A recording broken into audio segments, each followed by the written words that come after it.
Hello mga katropa! So welcome sa aming mini vlog dito sa Slovakia. So dahil day off na naman, nagyaya si Mr. Perez na pumunta ng zoo sa Bratislava. So hapon na din talaga kami nakaalis niyan sa bahay dahil umaabot din naman hanggang 9 PM yung araw, maliwanag pa, kaya okay lang. And isang oras din halos yung binyahe namin papunta dito sa zoo.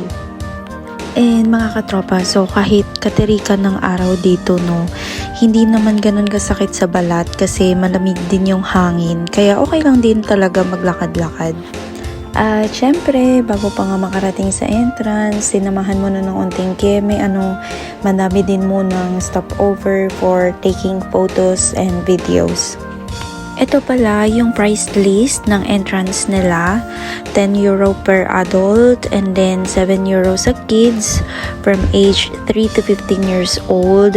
And meron din pala silang discount sa students, sa mga disabled, sa mga seniors. And meron din silang package price for family and mga ino-offer kung gusto mo mag-avail ng annual tickets. So dahil dalawang adult sa amin ni Mr. Perez, kaya 20 euro din ang binayaran niya sa aming entrance ticket. At ito na nga, ayan, bungad pa lang yan pero napawaw na ako. And nung nakita namin yung map ng lugar na pwede ma-explore, natatanaw ko talaga na mahaba-habang lakaran talaga ang mayayari dito, day. Mapapadora the Explorer talaga ang peg ko nito, day.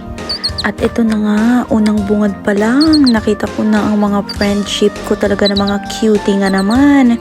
Nami-nami, yabay. So, meron ding mga restricted areas ang mga katropa na bawal talagang mag-take photos or videos. Kaya, hindi ko na din talaga ma-video sila at malalagay dito. Kaya, sorry. Well, okay lang yan. So, ito na lang yung isa ko pang friend na cutie din naman. Siya na lang yung i-video natin.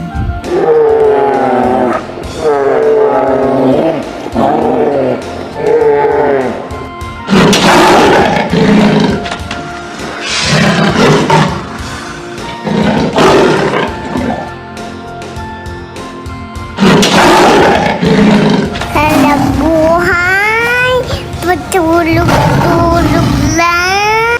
Konti pa lang yung nilakad, pero nagutom na si Inday Tin, kaya napabili talaga muna ng Twix at kumain.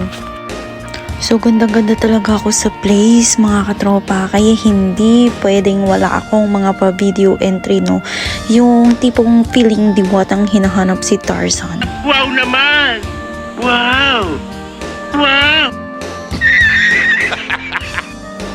At ito pa nga, isa pa to. Nakita ko yung isa ko pang friendship. Pasukin natin ang kanyang bahay-bahayan dito mga katropa.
At ito nga nangyari mga katropa dahil napagod na talaga kami kakalakad and saktong-sakto may dumaang safari bus kaya pumara na lang si Mr. Perez at sumakay na lang kami. Hindi po pala ito for free, Bali magbabayad ng €2.50 kada isa. So total of €5 sa amin ni Mr. Perez. Kasama na din yung pagtutour nila doon. Ayun nga lang, hanggang tanaw mo lang ang mga besties mo sa gilid. Hindi mo pwedeng parahin tapos sasabihin mong bababa ka, magpipicture ka lang sa malapitan, saglit, tapos sasakay ulit. Hindi po pwede kasi dire-diretso po yun. And nung nasa pinakatuktok na kami mga katropa, kumbaga pinaka last stop na, yun na yung pinakadulo. Pinababa muna kami kasi parang 15 to 20 minutes break daw. Tapos bababa muna siya, bali susundo ng mga bagong pasahero, tapos babalik din naman. Tapos nasa amin na kung lalakarin na namin pababa or sasakay kami ulit. Pero hindi na naman need magbayad kasi nga kasama na dun sa bayad namin kanina. At syempre, sinulit na namin ang view kasi napakaganda nga naman talaga at napaka-relaxing dito sa taas. Di ka din naman mag-worry kasi may mga kainan din, hindi ka magugutom. Kaya ginawa namin, tumambay muna kami sa isa sa mga bench nila at nagmuni-muni muna kami habang nag-uusap-usap sa mga buhay-buhay, kaganapan, mga plano sa buhay, ganyan, mga commercial breaks muna. Nasa baba na pala kami dito mga katropa at nagkayayaan na kaming umalis at pumunta ng Navy Mall para doon kumain. Sa totoo lang talaga napapaiyak na ako dyan kasi dahil sa kaartihan ko ba naman, nagpapahanap na ako ng tsinelas dahil masakit na talaga yung paa ko dahil kaya boots pa more. A few moments later.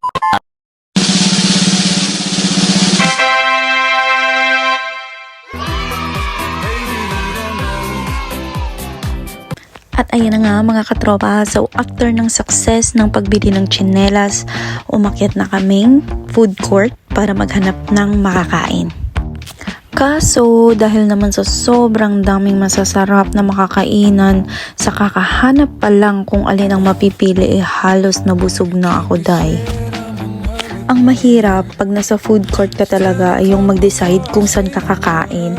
Kasi sa sobrang daming pagpipilian at sobrang masasarap, parang gusto mo na lang umikot-ikot at tignan ng mga nakalagay sa menu at dahil doon parang busog ka na. Kaya habang di pa makapag-decide, bumili na lang muna kami sa Royalty ng mango smoothie. And sabi ko na lang kay Mr. Perez, titikim ako sa Indian food. Yun na, nakapag-desisyon na din. So imimekos-mekos ko na to mga katropa. Sure na ako dito. Yung napili ko pala yung chicken tikka masala. Yun daw yung best seller nila. And sobrang sarap naman talaga. At si Mr. Perez naman, dun siya sa Sunshine, dun siya nakapili. Tapos bumili na lang din siya ng isang bucket ng KFC. Hindi naman halatang gutom na gutom talaga kami.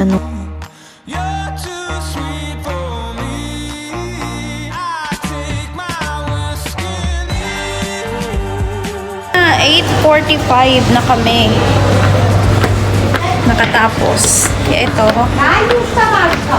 papunta kami ng train kasi uuwi na kami, guys. Nakachinelas na ang inyong lola. Nakachinelas na ako kasi wala.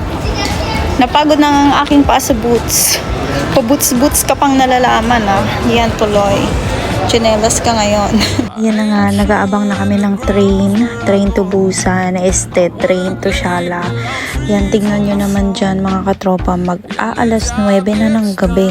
Pero maliwanag pa talaga dito. Dito na po, nagtatapos yung isa na naman naming mini vlog dito sa Slovakia. Thank you so much for watching.